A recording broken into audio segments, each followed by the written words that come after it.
Quand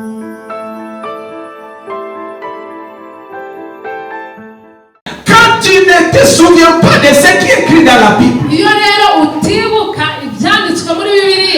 te voit comme un homme sans intelligence. Quand tu ne connais pas ce qui est écrit pour toi, Dieu te considère comme une personne sans intelligence. J'ai pris pour toi pour que Dieu ne te considère pas comme un homme sans intelligence. Il y a beaucoup de choses qui sont écrites dans la Bible pour toi. Souviens-toi de ce qui est écrit dans la Bible sur toi.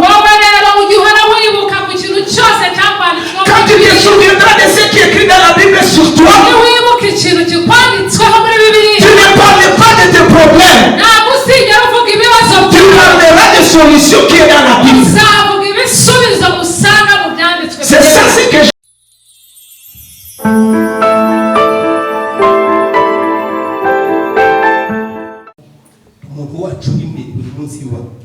Amen.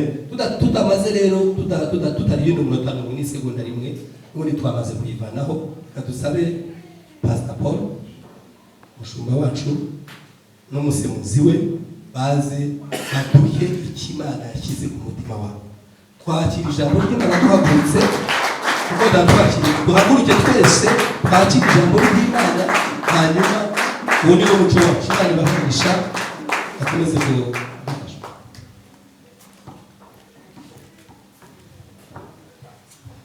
Alléluia. Alléluia.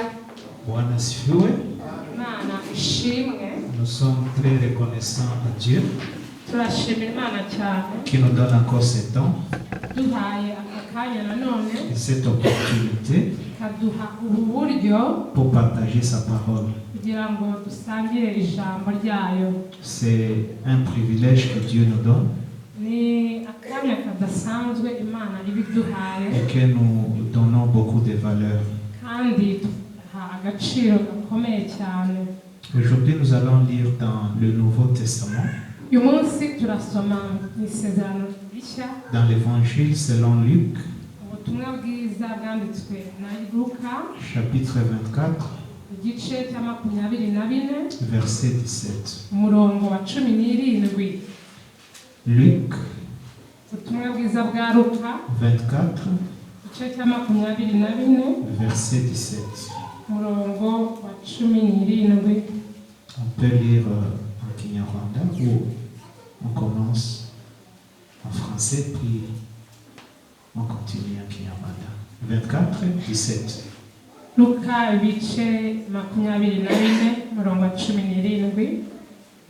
Nous allons lire au nom de Jésus. Il leur dit: de quoi vous entretenez-vous en marchant pour que vous soyez triste?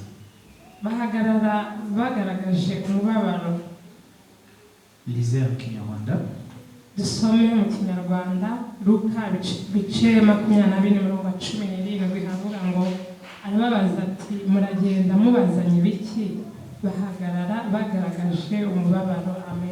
Bwana sifiwe. Bwana sifiwe. Ça c'est l'histoire des disciples de Jésus. Après que Jésus a été crucifié sur la croix. Jésus a été crucifié pourquoi? Il a été crucifié parce que les gens ont dit qu'il a proclamé lui-même qu'il est le roi des Juifs.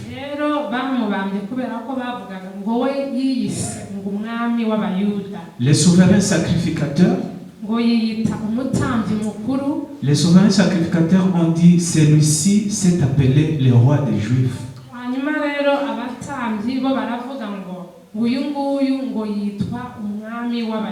Et il accusait devant Pilate. Il accusait devant Hérode. Et il disait c'est Jésus doit mourir. Il s'appelle lui-même fils de Dieu. Et il s'appelle aussi qu'il est le roi des Juifs. Alors il doit mourir. Et Pilate a dit, où est le problème? Si il a dit qu'il est le roi des Juifs, moi je ne suis pas juif. Et où est le problème? Ils ont dit non, nous ne voulons pas de ça. Nous voulons qu'il soit crucifié. Et ils ont dit à tous les hommes qui étaient en Jérusalem de crier très fort qu'il soit crucifié. Qu'il soit crucifié. Et quand Pilate examinait le cas de Jésus-Christ,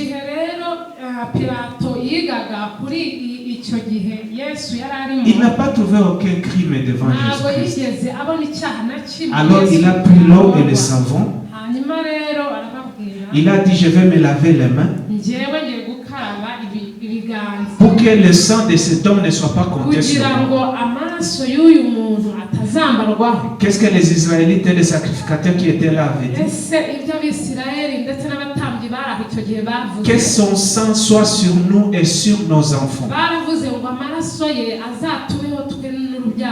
Alors Pilate s'est lavé les mains et a livré Jésus-Christ pour qu'il soit crucifié. Bwana sifiwe sana. Bwana sifiwe sana. Bwana sifiwe sana. Satan qui utilisait ces gens-là, il croyait qu'il a vaincu Jésus, mais au contraire, c'est Jésus qui l'a vaincu. Parce que Jésus, en allant sur la croix, il avait une mission. La mission qu'il avait, c'est de mourir pour le pécheur. C'est lui qui croira en lui, il sera pardonné de ses péchés. Pour Jésus, c'était la victoire. Pour les sacrificateurs, ils disaient nous l'avons dit. Bwana sifiwe sana. Bwana sifiwe sana. Bwana sifiwe sana. Dieu est très intelligent. Quand les hommes, quand Satan dit nous l'avons eu, Dieu dit moi je te donne la victoire. Dieu peut te donner la victoire dans in the failure, victory in the failure. Les hommes peuvent dire que toi tu as échoué. Mais Dieu quand te voit, il dit tu as réussi. Les hommes disent tu as échoué. Mais Dieu quand il te voit, il dit tu as réussi. Ne t'en fais pas. Ne t'en fais pas. Ne t'en fais pas. Quand tu as Dieu, tu ne peux pas échouer. Parce que Dieu peut changer l'échec en réussite. Bwana sifiwe sana. Bwana sifiwe sana. Dieu peut changer. Ce que les hommes disent, ceci peut tuer. Il peut donner la vie dans ces choses.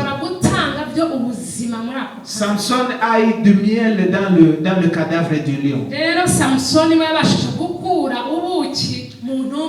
Et quand il a fait son proverbe, il a dit que dans ce qui tue est venu ce qui est doux.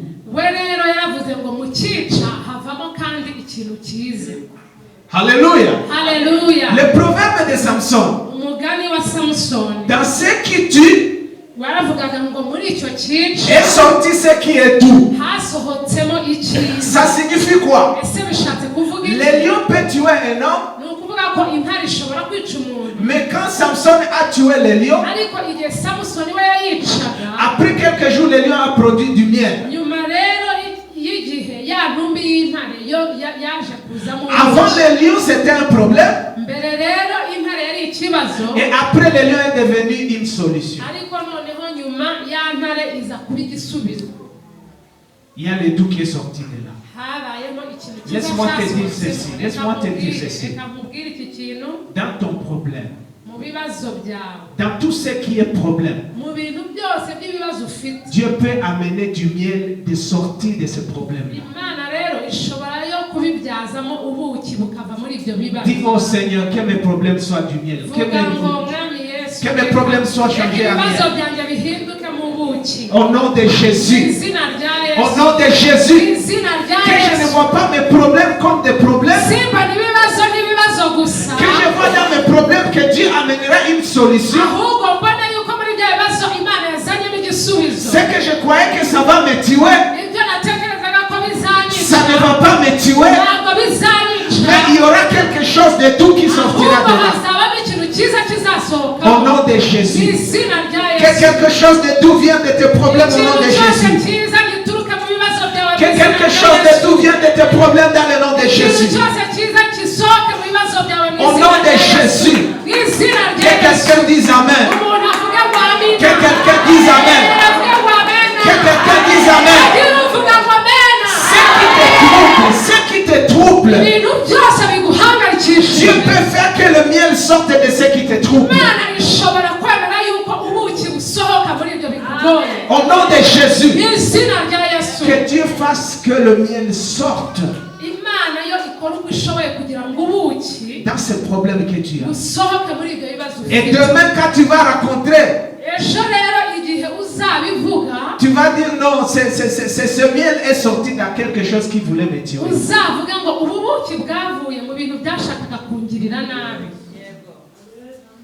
C'est ça ce que Dieu fait.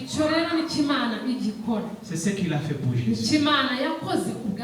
Dans la mort de Jésus-Christ est sorti le salut. Bwana sifiwe sana. Pour Jésus c'était amer. Mais pour Dieu, Dieu lui voyait le miel qui va sortir de cette chose. Et quand Jésus était sur la croix, il a dit, Père, pourquoi tu m'as abandonné? Eli, Eli, lama sabachthani. Et quand les gens l'écoutaient en train de crier, Eli disait, il est en train d'appeler Eli, le prophète. Il ne savait pas que Dieu l'a laissé. Bwana sifiwe sana. C'est vrai, Dieu l'avait laissé. Sur la croix, Dieu avait enlevé son visage sur lui. Parce qu'il était devenu le péché. Mais dans le plan de Dieu, il voulait faire sortir de ce qui est amer, ce qui est doux. Bwana sifiwe sana. Bwana sifiwe sana. Ne t'en fais pas. Dieu est spécialiste. Il est expérimenté à changer ce qui amène ce qui est doux. Bwana sifiwe sana. Bwana sifiwe sana. Ton Dieu est spécialiste. Est-ce que quelqu'un qui est mort, quand est-ce qu'il est ressuscité? Quand est-ce qu'on a vu une personne morte et ressuscitée? Voilà si faut ça. Après 3 jours, il est ressuscité comment? Si tu lis bien la Bible nous dit ceci. Quand ils étaient en train de parler, Jésus est venu à côté. Bwana sifiwe sana. Bwana sifiwe sana. Gloire à Jésus. Gloire à Dieu. Jésus connaît nos problèmes. Jésus connaît nos confusions. Ces gens étaient confus. Et Jésus est venu pour les aider. Jésus est venu pour les conforter. Jésus est venu pour confirmer qu'il est ressuscité. Jésus est ressuscité. Jésus est ressuscité. Et quand il est ressuscité, il a vaincu la mort. Il a vaincu le séjour de mort. Il ne me laissera pas. Il va m'aider. Bwana sifiwe sana. Jésus est venu les aider pour comprendre les Écritures. Qu'est-ce que les Écritures disent? Les Écritures disent ceci. Qu'il va être, qui va être mis dans la tombe. Et dans le 3e jour, il ressuscitera. Quand Jésus est venu vers eux, c'est cela on a lu. Il leur a demandé une question. De quoi vous entretenez-vous en marchant? Pourquoi vous êtes triste? Voilà, s'il faut ça. Est-ce que vous avez entendu cette question? De quoi? What are you talking about? Voilà, s'il faut ça. What are you talking about? Voilà, s'il faut ça. Voilà, s'il faut ça. Il est question de cette question, c'est pour toi. What are you talking about? Are you talking about problems or are you talking about solutions? Alléluia. Les deux disciples étaient en train de parler sur les problèmes. Et quand Jésus leur a demandé, qu'est-ce que vous êtes en train de parler? C'est-à-dire que Jésus n'était pas content de ce qu'il disait. En bas, tu vois, Jésus, quand il a commencé à leur parler, il a dit, oh homme sans intelligence. Et dans le cœur, verset 27, et dans le cœur elle a à croire ce qu'ont dit les prophètes. 25. murongo wa 25 arababwira ati mwabapfumwe imitima yanyu itinze cyane kwizera ibyo abahanuzi bavuze byose. Ne fallait-il pas que le Christ souffrisse ces choses et qu'il entre dans sa gloire? None se Kristo ntiyarakwiriye kubabazwa cyo ngo abone kwinjira mu bwiza bwe? En commençant par Moïse et parmi les prophètes, il leur expliqua les Écritures le concernant. Atangirira kuri Mose no ku bahanuzi bose abasobanurira mu byanditswe byose byanditswe. Jésus leur a dit que vous êtes des hommes sans intelligence. Yesu rero yaravuze ngo muri abantu babapfu. Au verset 25. Murongo wa 25. Pourquoi il a dit que vous êtes des hommes sans intelligence? Il y avait une solution dans la Bible. C'était écrit déjà dans la Bible. C'est pourquoi il les a souvenus de ce qui est écrit dans la Bible. Quand tu ne te souviens pas de ce qui est écrit dans la Bible, Dieu te voit comme un homme sans intelligence. Quand tu ne connais pas ce qui est écrit pour toi, Dieu te considère comme une personne sans intelligence. J'ai pris pour toi pour que Dieu ne te considère pas comme un homme sans intelligence. Il y a beaucoup de choses qui sont écrites dans la Bible pour toi. Souviens-toi de ce qui est écrit dans la Bible sur toi. Quand tu te souviendras de ce qui est écrit dans la Bible sur toi, tu ne parles pas de tes problèmes. Tu parleras des solutions qui est dans la Bible. C'est ça ce que Jésus est en train de dire à ces hommes. Ne parlez pas de problèmes. Parlez de ce qui est écrit. Qu'est-ce qu'il est écrit? La Bible nous dit il retourna dans les Écritures pour les expliquer ce qui est écrit.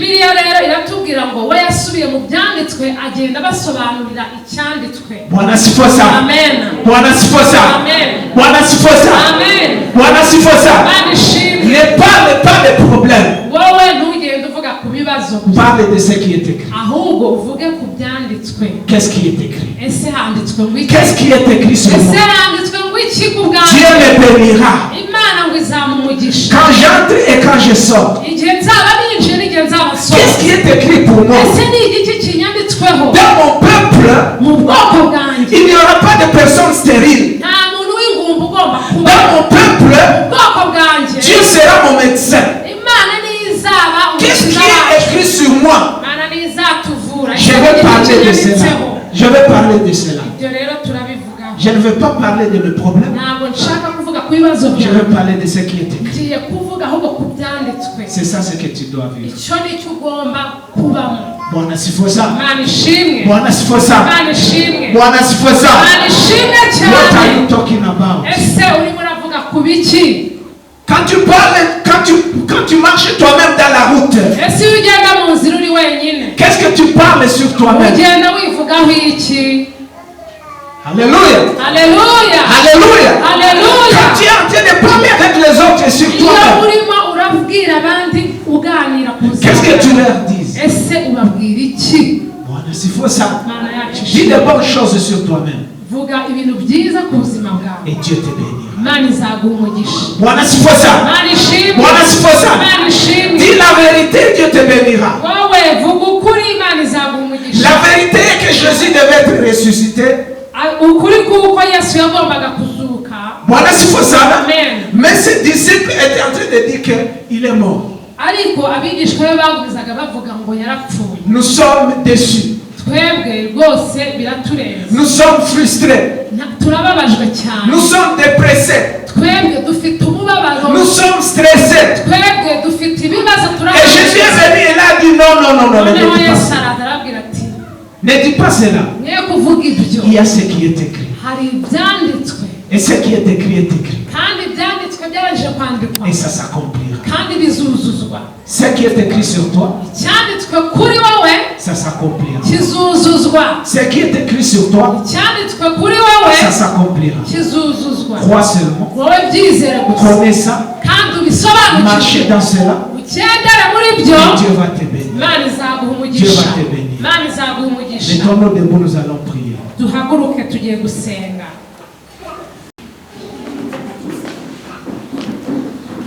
Tu vas dire ceci. Seigneur, aide-moi. Aide-moi à bien parler. Chaque fois que je puisse confesser de bonnes choses. Chaque fois que je puisse confesser des solutions qui est dans les Écritures. Je ne refuse pas la réalité qu'il y a des problèmes. Mais j'ai choisi de ne pas parler des problèmes, mais de parler des solutions que Dieu a pour moi. Seigneur, aide-moi à avoir cette attitude. Cette attitude de regarder le positif au lieu de regarder le négatif. Je ne veux pas mettre mon focus sur les négatifs, mais je vais mettre mon focus sur le positif.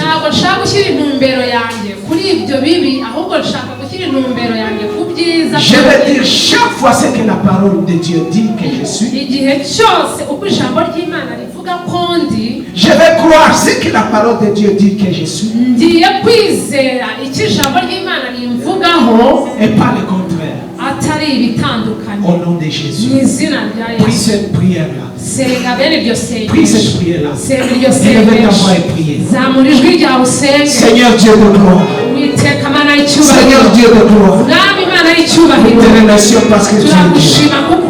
Nous te remercions parce que tu es grand. Nous te remercions parce que tu es puissant. Nous te remercions parce que tu vas nous faire du bien. Donne-nous l'attitude de positivité. Donne-nous l'attitude de positivité. Enlève l'attitude de négativité. Que nous puissions parler de ce qui est écrit. Que nous puissions parler de tes promesses dans nos vies. Que nous ne puissions pas ouvrir les portes à Satan en parlant de ce qu'il est mauvais. Nous ne parlerons pas des échecs. Nous parlerons des réussites. Nous ne parlerons pas seulement que Jésus est mort, mais nous allons aussi parler qu'il est aussi ressuscité. Nous allons dépasser la mort et parler aussi de la résurrection.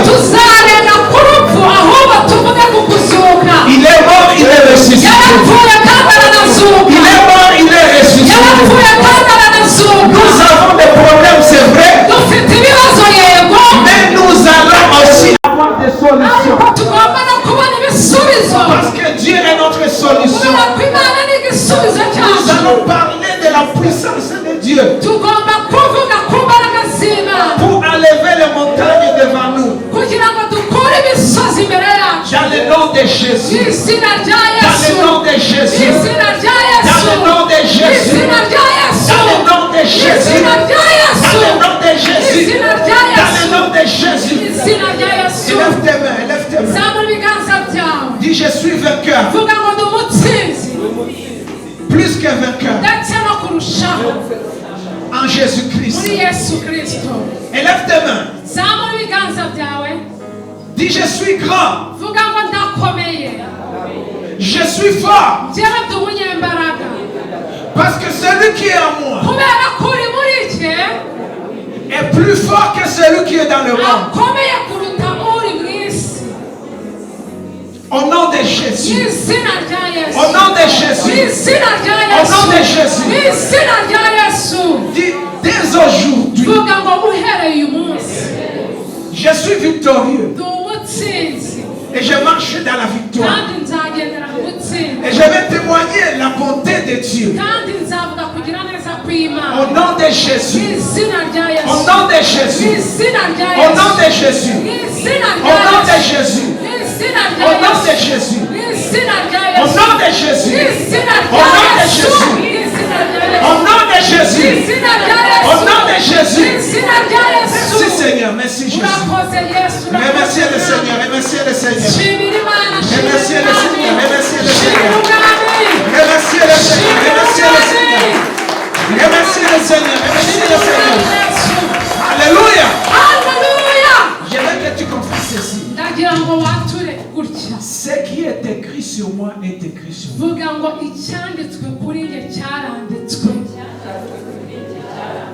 Ce que Dieu a dit sur moi, il a déjà dit.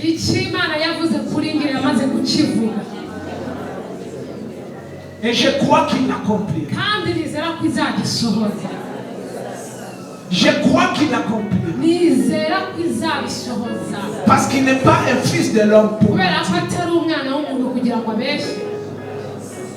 Il n'est pas un homme pour changer. Mais ce qu'il a dit, pour l'accomplir, il accomplira. Amen. Amen. Acclamez le Frère. Que Dieu vous bénisse. Que Dieu vous bénisse.